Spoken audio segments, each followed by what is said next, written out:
இக்கத்தா national கூட்டணியின் பிரதமர் வேட்பாளரின் பெயர் அடுத்த வாரம் முடிவு செய்யப்படும் என்று அதன் தலைவர் தான் ஸ்ரீ முகிதீன் யாசின் தெரிவித்துள்ளார். அடுத்த வாரம் நடைபெறவிருக்கும் உச்சமன்ற கூட்டத்தில் இது குறித்து தீர்க்கமாக முடிவு செய்யப்படும் என்று முன்னாள் பிரதமரான முகிதீன் குறிப்பிட்டார்.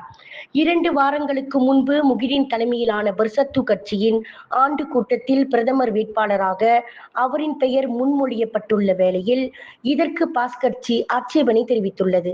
இதனிடையே இந்த முறை பாஸ் கட்சியை சேர்ந்த ஒருவர் பிரதமர் வேட்பாளராக அறிவிக்கப்பட வேண்டும் என்று அந்த கட்சி வலியுறுத்தி வருகிறது. வரும் 16வது பொதுத் தேர்தலில் இக்கத்தா நேஷனல் தலைமையிலான கூட்டணி வெற்றி பெறுமானால் நாட்டின் 11வது பிரதமர் பதவியை தாம் ஏற்கப் போவதில்லை என்று பாஸ் கட்சி தலைவர் அப்துல் ஹடி அவாங் தெரிவித்தார்.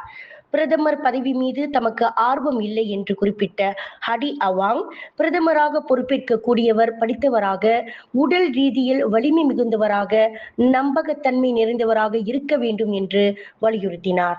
எனினும் தகுதியுள்ள ஒருவரை பிரதமர் வேட்பாளராக தேர்வு செய்யப்படுவதற்கு முன்பு வெற்றி பெறுவதில் பாஸ் கட்சி கவனம் செலுத்த வேண்டும் என்று அவர் கேட்டுக்கொண்டார். விண்வெளியில் மேலும் செய்திகளை தெரிந்து கொள்ள கீழே இருக்கும் பெல் பட்டனை அழுத்துங்கள். உங்கள் ஆதரவை வெளிப்படுத்த லைக் மற்றும் ஷேர் செய்யுங்கள். தொடர்ந்து விண்வெளியுடன் உங்கள் பயணத்தை தொடர்ந்திருக்க சப்ஸ்கிரைப் செய்யுங்கள்.